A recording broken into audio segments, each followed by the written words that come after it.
नमस्कार साथियों।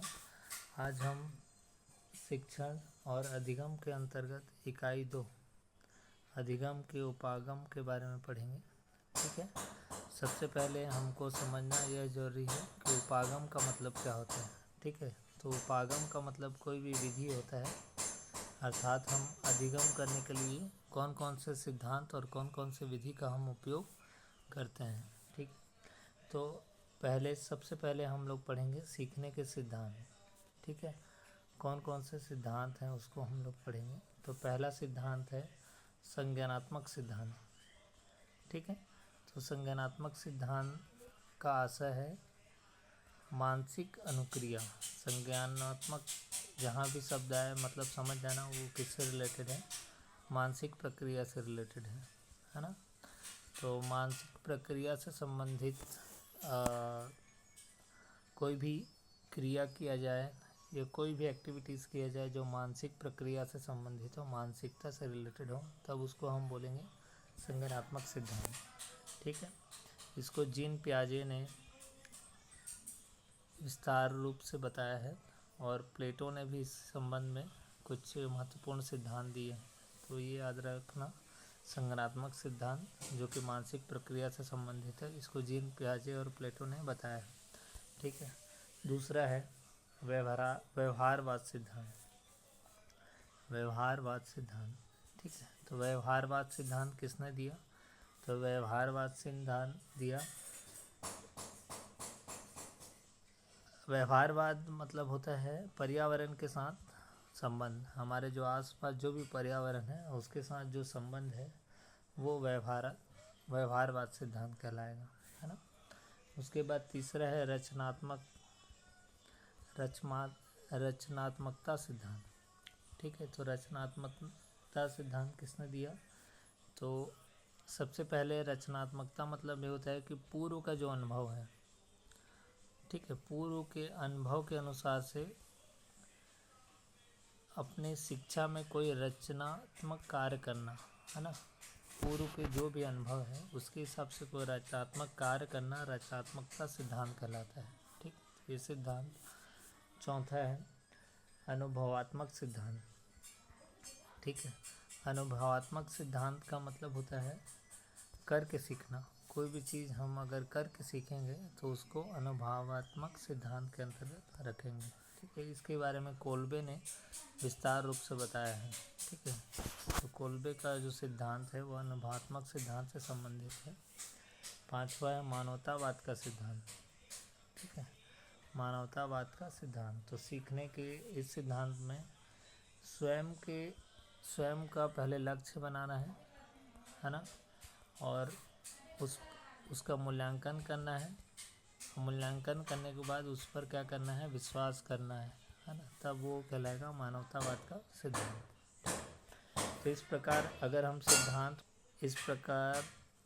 सिद्धांत की बात करें सीखने के सिद्धांत में, तो हमने अभी यहाँ पर 5 सिद्धांत के बारे में पढ़ा। पहला संज्ञानात्मक सिद्धांत जो कि मानसिक प्रक्रिया से संबंधित है। दूसरा व्यवहारवाद सिद्धांत जो कि पर्यावरण के साथ संबंध बनाने पर जोर देता है। तीसरा रचनात्मकता सिद्धांत जो कि पूर्व अनुभव और रचनात्मक या नवीन नवाचार पर जोर देता है। चौथा अनुभवात्मक मतलब करके सीखने पर जो जोर देता है। और अगला है मानवतावाद में स्वयं का आकलन करना, ठीक है, और उसका मूल्यांकन करने के बाद उसका विश्वास करने पर। तो ये सभी सिद्धांत हैं सीखने के सिद्धांत। ठीक है। नियम अलग है। नियम में थार्नडाइक ने नियम बताया है, 3 नियम। ठीक है। और उसके बाद हमको पढ़ना है इस यूनिट में थार्नडाइक का उद्दीपक अनुक्रिया सिद्धांत। ठीक है। ये मोस्ट इम्पॉर्टेंट है। तो थार्नडाइक का उद्दीपक अनुक्रिया सिद्धांत ये अगला टॉपिक है। तो सबसे पहले हमको ये जानना है कि उद्दीपक का मतलब क्या है, ठीक है, और अनुक्रिया का मतलब क्या है। ठीक। तो ये थार्नडाइक सबसे पहले अमेरिकी वैज्ञानिक थे जो कि व्यवहारवादी थे, है ना।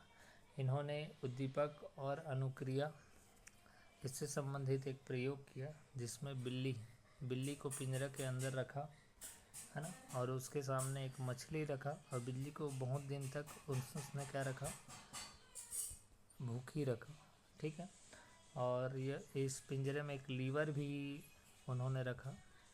तो बिल्ली बार बार क्या करती थी, उस मछली को खाने का प्रयास करती थी। तो लीवर अचानक से दब गया और लीवर जब दबा तो ये जो दरवाज़ा था वो खुल गया और मछली को वो बिल्ली खा गई, है ना। तो इससे क्या समझ में आया कि उसने क्या किया, प्रयास किया, है ना, उद्दीपक किया, तो अपने लक्ष्य को, अनुक्रिया को उसने प्राप्ति कर लिया, है ना। तो एस और आर के बीच में इन्होंने संबंध बताया। एस का मतलब होता है उद्दीपक, स्टुमली, ठीक है। एस का मतलब स्टुमली, स्टुमलस, ये उद्दीपक। और आर का मतलब रिस्पॉन्स, ठीक है, इसको प्रतिक्रिया। तो इन्होंने क्या किया, उद्दीपक और अनुक्रिया के बीच में संबंध बताया, ठीक है। इसीलिए इसका नाम पड़ा उद्दीपक अनुक्रिया संबंध सिद्धांत, ठीक है। इन्होंने किस पर प्रयोग किया, बिल्ली पर प्रयोग किया, ठीक। तो इन्होंने क्या बताया कि सबसे पहले उद्दीपक मतलब लक्ष्य बनाना पड़ता है, फिर उसके बाद उसके अनुरूप अनुक्रिया करना पड़ता है। और जब एस और आर दोनों मिल जाते हैं तो संबंध जब बन जाता है एस और आर के बीच, तो अधिगम की प्राप्ति हो जाती है ना। मतलब जब बिल्ली लीवर पर क्लिक किया तो जब वो गेट खुल गया तो वो सीख गया कि अब वो लीवर पर दबाने से गेट क्या होता है, खुलता है, ठीक है। तो ये है थार्नडाइक का अधिगम अनुक्रिया सिद्धांत, ठीक है। इसके बहुत सारी कमियां हैं, जिन्होंने पशु पर प्रयोग किया, है ना, ये वास्तविक व्यवहार रूप से ये संभव नहीं है, ऐसे करके बहुत सारे प्रतिक्रियाएं हैं इस पर, ठीक। दूसरा है स्किनर, ठीक है। तो स्किनर ये भी व्यवहारवादी सिद्धांत है, ठीक है। तो स्किनर ये अमेरिका के थे। इन्होंने भी एक प्रयोग किया। तो इन्होंने चूहे पर प्रयोग किया, है ना। चूहे को क्या किया, इन्होंने एक बॉक्स में, अंधकार युक्त बॉक्स में रख दिया और चूहे को निश्चित दिन तक इन्होंने क्या रखा, भूखा रखा, ठीक है। और चूहे को एक बॉक्स में रखा, यहाँ लीवर भी रखा। तो जब चूहे का पैर लीवर पर दबता था तो उसको खाना मिल जाता था, जब नहीं दबता था तो उसको खाना नहीं मिलता था। तो इस प्रकार उसने एक प्रयोग किया जिससे उनको यह पता चल गया कि सही व्यवहार अगर किया जाए तो उसको लक्ष्य की प्राप्ति होगी, और सही व्यवहार अगर ना किया जाए तो लक्ष्य की प्राप्ति नहीं होगी, है ना। तो इस प्रकार इन्होंने व्यवहार का सिद्धांत दिया, है ना। अव्यवहार का सिद्धांत में इन्होंने चूहे पर प्रयोग किया। अगला सिद्धांत की ओर हम आगे बढ़ते हैं। तो अगला सिद्धांत है पावलोव का अनुकूलित अनुक्रिया सिद्धांत, ठीक है। अनुकूलित अनुक्रिया सिद्धांत, ठीक है। तो अनुकूलित अनुक्रिया सिद्धांत किसने दिया, तो पहला पावलोव ने दिया, ठीक है। और पावलोव ने 1904 में सिद्धांत को दिया, ठीक है। और अनुकूलित अनुक्रिया सिद्धांत पावलोव ने भी कुत्ते पर प्रयोग किया, है ना।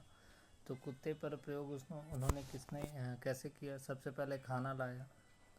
तो कुत्ता खाना को देखकर अपना स्वाभाविक क्रिया करने लगा, है ना, लाल टपकाया, फिर उसको खाया। फिर कुत्ते को फिर से खाना जब उन्होंने दिया तो खाना के साथ उन्होंने घंटी बजाना भी शुरू किया। तो खाना प्लस घंटी। फिर अगली अनुक्रिया में उन्होंने खाना को नहीं लाया, है ना, तीसरे क्रिया में उन्होंने खाना को शामिल नहीं किया, केवल घंटी बजाया।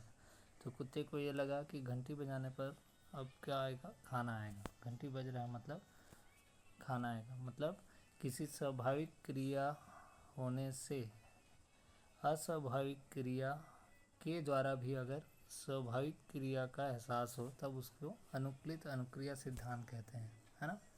मतलब पहले दोनों जो क्रियाएं हुई वो स्वाभाविक क्रिया थी और तीसरी जो क्रियाएं हुई वो अस्वाभाविक क्रिया थी। तो अस्वाभाविक क्रिया के कारण जो स्वाभाविक क्रिया होगा उसको हम क्या बोलेंगे, अनुकूलित अनुक्रिया सिद्धांत, ठीक है। अर्थात अधिगम में भी यही होता है, कुछ चीज़ हम स्वाभाविक रूप से सीखते हैं और अस्वाभाविक और स्वाभाविक दोनों को मिक्स कर दिया जाए तो कुछ ऐसी भी परिस्थिति आती है जिससे हम अस्वाभाविक क्रिया के द्वारा कुछ स्वाभाविक क्रिया को सीख सकते हैं। ठीक है, अगला है अंतर्दृष्टि का सिद्धांत। ठीक है, अंतर्दृष्टि का सिद्धांत, इसी को हम सूझ का सिद्धांत भी कहते हैं। ठीक है, सूझ का सिद्धांत। तो अंतर्दृष्टि का सिद्धांत या सूझ का सिद्धांत, इसको किसने दिया? तो कोहलर ने दिया। ठीक है, ये जर्मनी के वैज्ञानिक थे, कोहलर ने दिया। और इस सिद्धांत में इन्होंने चिंपांजी को भूखा रखा, है ना, चिंपांजी को एक पिंजरे के अंदर में भूखा रखा, और चिंपांजी को भूखा रखने के साथ साथ इन्होंने कमरे की छत पर एक केला बांध दिया, है ना, और उसमें 3 बॉक्स रख दिया, कमरे पर 3 बॉक्स रखा। तो चिंपांजी को जब भूख लगा तो उसने 3 बॉक्स को, जो कि अलग अलग था, उसने दिमाग लगाया और उसको जमाने का, एक के ऊपर एक जमाया और उस पर चढ़ के केला को खाया। तो इससे क्या समझ आया कि उन्होंने अपना क्या दिखाया? सूझ दिखाया, है ना। तो कुछ परिस्थितियाँ ऐसी आती है हमारे व्यवहारिक जीवन में, तो जिससे हमको क्या करना पड़ता है? अपना सूझ दिखाना पड़ता है और अधिगम करना पड़ता है। ठीक है, तो इस प्रकार आज हमने देखा अधिगम के बहुत सारे सिद्धांतों के बारे में। तो अधिगम के सिद्धांत में हमने सबसे पहले सीखने के सिद्धांत के बारे में पढ़ा। तो सीखने के सिद्धांत में हमने क्या क्या पढ़ा? पहला संज्ञानात्मक सिद्धांत पढ़ा, फिर व्यवहारवादी सिद्धांत पढ़ा, ठीक है, फिर रचनात्मक सिद्धांत पढ़ा, फिर अनुभवात्मक सिद्धांत पढ़ा, फिर उसके बाद हमने पढ़ा मानवतावाद सिद्धांत। ठीक है, अनुभवात्मक सिद्धांत, फिर मानवतावाद सिद्धांत। ठीक है, तो संज्ञानात्मक सिद्धांत, व्यवहारवादी सिद्धांत, रचनात्मक सिद्धांत, अनुभवात्मक सिद्धांत, मानवतावाद सिद्धांत। ठीक, उसके बाद हमने थार्नडाइक का उद्दीपक अनुक्रिया सिद्धांत, मतलब स्टिमुली और आर रिस्पॉन्स दोनों के बीच में संबंध से जो अधिगम प्राप्ति होती है उसको हमने सीखा, तो थार्नडाइक। उसके बाद दूसरा हमने सीखा, थार्नडाइक ने बिल्ली पर प्रयोग किया है ना। उसके बाद हमने स्किनर, ये तो व्यवहारवादी सिद्धांत थे, इसके बारे में हमने सीखा, जिसने चूहे पर प्रयोग किया।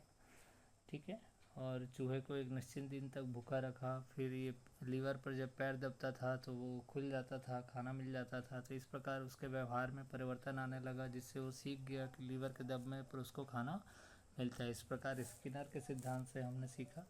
फिर पावलोव, जो कि कुत्ते पर प्रयोग किया, अनुकूलित अनुक्रिया के सिद्धांत। तो पावलोव के सिद्धांत से भी हमको पता चला कि कुछ चीज़ अस्वाभाविक होता है और अस्वाभाविक क्रिया जो होता है वो स्वाभाविक क्रिया से सीखते हैं, मतलब अस्वाभाविक क्रिया को स्वाभाविक क्रिया से हम सीख सकते हैं, है ना। तो अस्वाभाविक क्रिया के बारे में हमने सीखा। फिर लास्ट है हमने कोहलर के सूझ का सिद्धांत, जिसमें हमने चिंपांजी का प्रयोग करके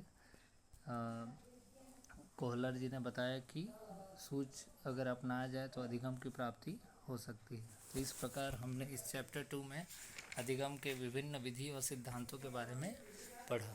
ठीक है, अगर आपको समझ आया तो ठीक, अगर जो समझ में नहीं आया तो कमेंट कर सकते हैं। ठीक है, मैं बेहतर समझाने का कोशिश करूँगा। ठीक, अगर आपको पसंद आया तो धन्यवाद, और लाइक कर देंगे अगर पसंद आया तो। अगर पसंद आया लाइक नहीं करेंगे तो भी कोई बात नहीं। धन्यवाद सभी का। अगले इकाई के लिए मैं फिर आपके सामने समक्ष होऊंगा। ठीक है।